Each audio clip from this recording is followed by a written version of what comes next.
तो 2025 सिनेमा के लिए एक बहुत ही दिलचस्प साल रहा। बॉक्स ऑफिस पर ना तीन बड़ी ताकतों के बीच जबरदस्त टक्कर देखने को मिली। एक तरफ थीं बड़ी बड़ी फ्रेंचाइजी फिल्में, दूसरी तरफ थे पुराने दिनों की याद दिलाने वाले रीमेक्स और तीसरी तरफ थीं एकदम नई साहसी कहानियां।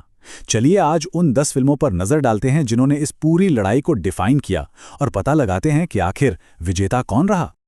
2025 में सिनेमा घरों में जाने वालों के सामने एक बड़ा सवाल था। क्या वो जानी पहचानी दुनिया में वापस जाना चाहते हैं या फिर कुछ बिल्कुल नया ट्राई करना चाहते हैं? क्या पुरानी यादों का जादू चलेगा या फिर ओरिजिनल कहानियों के लिए अब भी जगह बची हैं? यही वो कश्मकश है जो इस साल की सबसे बड़ी फिल्मों के सेंटर में थी। इन 10 फिल्मों को बेहतर ढंग से समझने के लिए हमने इन्हें 3 सीधी-सादी कैटेगरीज में बांटा है: फ्रेंचाइजी, रीमेक और ओरिजिनल्स। तो आइए देखते हैं कि हर कैटेगरी ने इस साल कैसा परफॉर्म किया। सबसे पहले बात करते हैं उन फिल्मों की जो एंटरटेनमेंट की पूरी गारंटी देती हैं। ये हैं बड़ी जानी-मानी फ्रेंचाइजी फिल्में जो शानदार एक्शन और भव्यता के दम पर चलती है। ये वो फिल्में हैं जिनसे दर्शक पहले से वाकिफ हैं और उन्हें पता होता है कि थिएटर में उन्हें क्या मिलने वाला है। इस साल की फ्रेंचाइजी फिल्में मतलब सिर्फ और सिर्फ भव्यता। मिशन इम्पॉसिबल ने अपने होश उड़ा देने वाले स्टंट से सबको हैरान कर दिया। द फैंटास्टिक फोर ने एक बड़े स्केल पे टीम अप का मजा दिया और ट्रॉन एरस ने अपने शानदार विजुअल्स के साथ एक भूली बिसरी फ्रेंचाइजी को फिर से जिंदा कर दिया। ये फिल्में थीं प्योर एंटरटेनमेंट। अब बड़े बजट के एक्शन से थोड़ा हटकर देखें तो 2025 में एक और जबरदस्त ताकत काम कर रही थी और वो थी नॉस्टैल्जिया, यानी पुरानी यादें। इस साल कई लाइव एक्शन रीमेक आए जिन्होंने दर्शकों को उनकी पसंदीदा कहानियों की दुनिया में वापस ले जाकर उस पुरानी यादों की ताकत का भरपूर फायदा उठाया।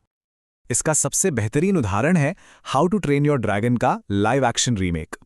यह फिल्म ओरिजिनल कहानी के इमोशन और जादू को बनाए रखने में पूरी तरह कामयाब रही, जिससे फैंस को एक नया लेकिन फिर भी जाना पहचाना सा एहसास हुआ। इसे क्रिटिक्स और ऑडियंस दोनों ने ही खूब पसंद किया। ठीक इसी तरह विक्ट की कहानी को जिस नए अंदाज में पेश किया गया, उसने भी यह साबित कर दिया कि जानी पहचानी और पसंदीदा कहानियां आज भी दर्शकों के लिए बहुत बड़ा अट्रैक्शन है, खासकर जब उन्हें एक फ्रेश तरीके से दिखाया जाए।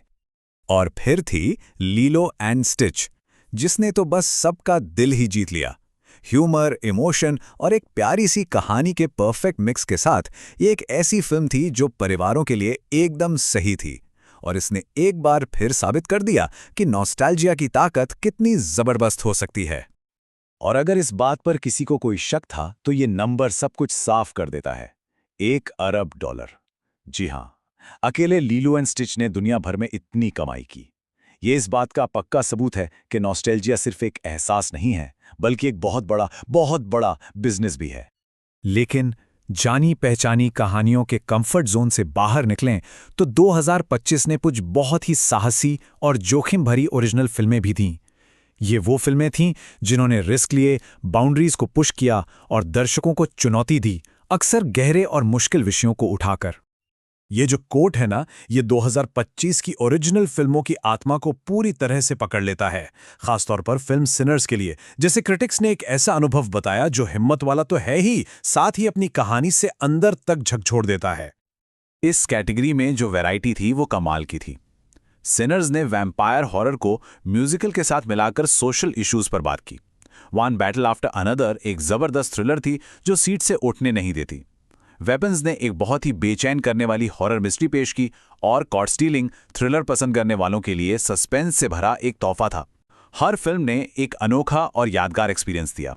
तो इन सब अलग अलग फिल्मों के बीच फ्रेंचाइजी से लेके रीमेक और ओरिजिनल्स तक कोई ये कैसे तय करे कि आखिर देखना क्या है? खैर, 2025 के इस सिनेमाई नक्शे को समझने में मदद करने के लिए हमने इस सारी जानकारी को एक सिंपल गाइड में बदल दिया है। ये गाइड बहुत ही सीधा है। अगर किसी को सिर्फ मनोरंजन और एक्शन चाहिए तो फ्रेंचाइजी फिल्में सबसे अच्छा ऑप्शन है। अगर कोई एक आरामदायक और जानी पहचानी कहानी के साथ अच्छा महसूस करना चाहता है तो रीमेक निराश नहीं करेंगे। और अगर कोई कुछ गहरा, इंटेंस और सोचने पर मजबूर कर देने वाला एक्सपीरियंस चाहता है तो 2025 के ओरिजिनल फिल्में बिल्कुल सही चॉइस है। और आखिर में ये सब हमें एक बहुत ज़रूरी सवाल पर लाकर खड़ा कर देता है। एक ऐसे साल में जहां फ्रेंचाइजी और रीमेक बॉक्स ऑफिस पर राज कर रहे हैं, तो क्या सिनेमा में नई और ओरिजिनल कहानियों के लिए जगह कम होती जा रही है?